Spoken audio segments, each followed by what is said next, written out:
All right, he was the White House chief strategist and now hosts the War Room podcast, Steve Bannon. He's global security analyst for Washington Post Intelligence and author of Chaos Under Heaven, Josh Rogin. And he hosts Piers Morgan Uncensored on YouTube, Piers Morgan.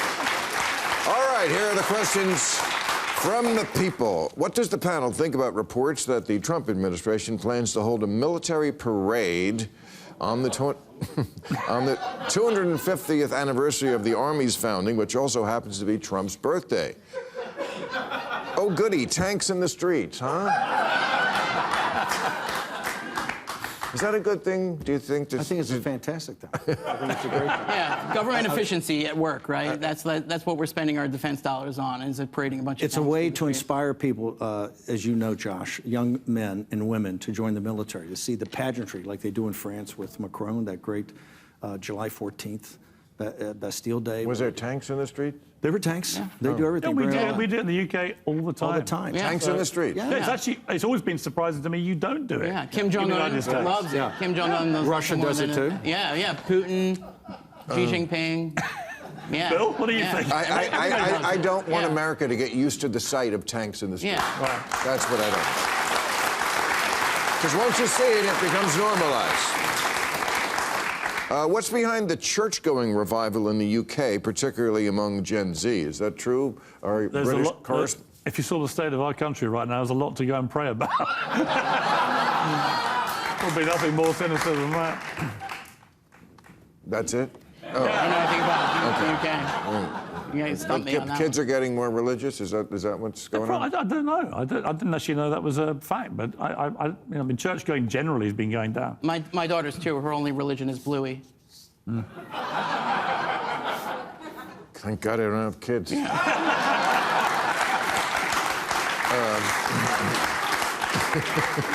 What does the panel think of Jeff Bezos' company Blue Origin sending an all-female crew and Katy Perry and Lauren Sanchez and Gayle King? I know them all, love them all, hope they're all safe. I'm sure they will be, to space next week. Is there any scientific merit to this mission? Yes. No, but you know what? I just think that people that knock any form of exploration. You know, when I was born in '65, the first thing I can really remember as an existent human being was the excitement around the rockets going up, right? And then it sort of stopped. And you kind of thought, well, are we going backwards? I mean, exploration, space travel, the bold frontiers. Katy Perry is not exploring space. No, I know. I know, but I wouldn't go up there, would you? Would you go up there? Absolutely not. I wouldn't do it in a million years, so I admire the balls. No. We should be cheering them on. No, I'm sure it'll be safe, but it's just, I wouldn't go skydiving either. No, I agree with you. And there's just no reason. Jeff Bezos is my boss, and I support him. You toadying little crawler. After all the lectures you gave us earlier. I wouldn't like to get fired today. I'm not trying to get fired.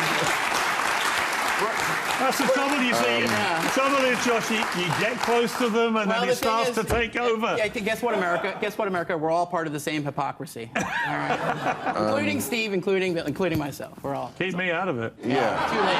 Yeah. Too late. Yeah. You're in it. You're in it to win it. Yeah. No we here. I want to ask a question.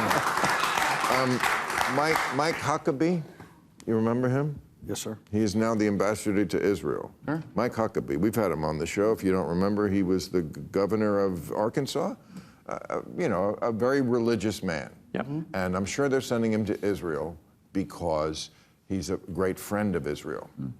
I have a problem with this. You know why people like that are friends with Israel? Because when you know who comes back. Right. The Jews have got to rule Earth under hell, right? That's the Well, they idea. all die. Or they all die. Either way, it's not really a great deal for Jesus saves 144,000 Jews. Right. That's not a lot of Jews. I don't think I'm going to be able to I don't think I'm going to make the cut, to be honest with you. I'm not a very observant. Super duper Christians love Israel. Yeah. Yeah. I'm just saying. And now he's... Okay. Low flow showers. Trump is... I'm with Trump on this one, yeah. No one likes a low flow shower. That's an 80-20 issue. That's good politics as far as I'm concerned. And daylight savings time. Now, that one I like. That one I like it to be light in the evenings. Yes. I'm not a morning person. For all the morning people out there, forget you. But okay?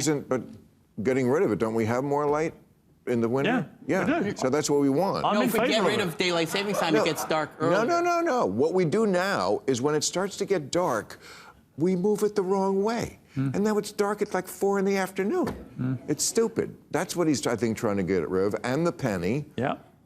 He's right about all these things, I think. Well, it's just good politics to pick no taxes on tips, all these little things. That it's somewhat of a distraction from the ongoing. And raise taxes on the wealthy. He said it last week. Is that coming? It's coming. But what about the tax cut for the wealthy? Isn't that coming too? No. It's going to be extended. He's not going to extend the tax cuts for the wealthy. He's going to no tax on tips, no tax on Social Security, and no tax on overtime. So you're saying all the donors are about to get a tax hike? They're already screaming. But he told the Senate that he's open to extending the tax cuts, not extend them. Open to. So no. But he's already. I think, and Scott Bessent, the Secretary of Treasury, I think, is working on this. Not to extend it to the upper bracket or make a new bracket. And you think Congress is going to pass that, knowing who they get their money from? They do whatever he tells them to do. If President Trump comes in and says to do it, he'll Okay, so the Steve Bannon plan is that Republicans are going to abandon the donor class, and then what's going to happen in 2020? Where else are they going to go? We got total leverage over them. Where else are they going to go? Well, there's another election coming up. They're going in the midterms and the thing, but where else are they going to go? If you don't restore the economic viability of the working class and the middle class, and you have to do that by sealing the border, right, so it's not flooded with illegal alien labor. Number 2 is the tariffs to bring manufacturing jobs back. And the third is that working class and middle class people need a tax cut. They need no tax on tips, no tax on overtime, and most importantly, no tax on Social Security. That's another $500 billion a year we have to come with. That's why, by the way, it's going to be a huge fight. But the Democrats and progressives had control in 2021 in those first 100 days, and they put up taxing the billionaires, and it didn't even get out of committee. President Trump and the MAGA movement will raise taxes on the wealthy. All right, let me ask you another question. Do you believe that when the tariffs cause huge inflation, that the lower middle class are going to reward the Republicans for that? When all the prices go up? Because in 1890, when we had tariffs, the Republicans lost the House and the presidency because of the You should know this, Josh, better than anybody, because when we raised the tariffs on China in 18, prices came down. We didn't have any inflation in 19, and we had the highest tariff we ever put on China. Hey, how about that dire wolf?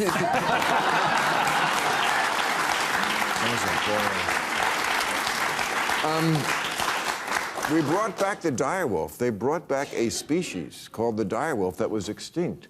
Using DNA they had in a fossil. What could go wrong? I mean, it's just, I don't know. I mean, I can't. Yeah, they're going to do the woolly mammoth next. You know, I think they made a movie about this. Don't knock it until they. In 100 years, they bring back Bill Maher from a fossil. Yeah.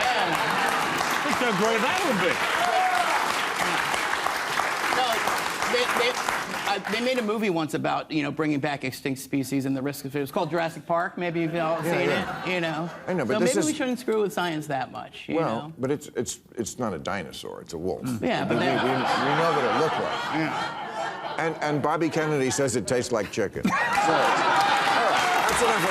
Thank you.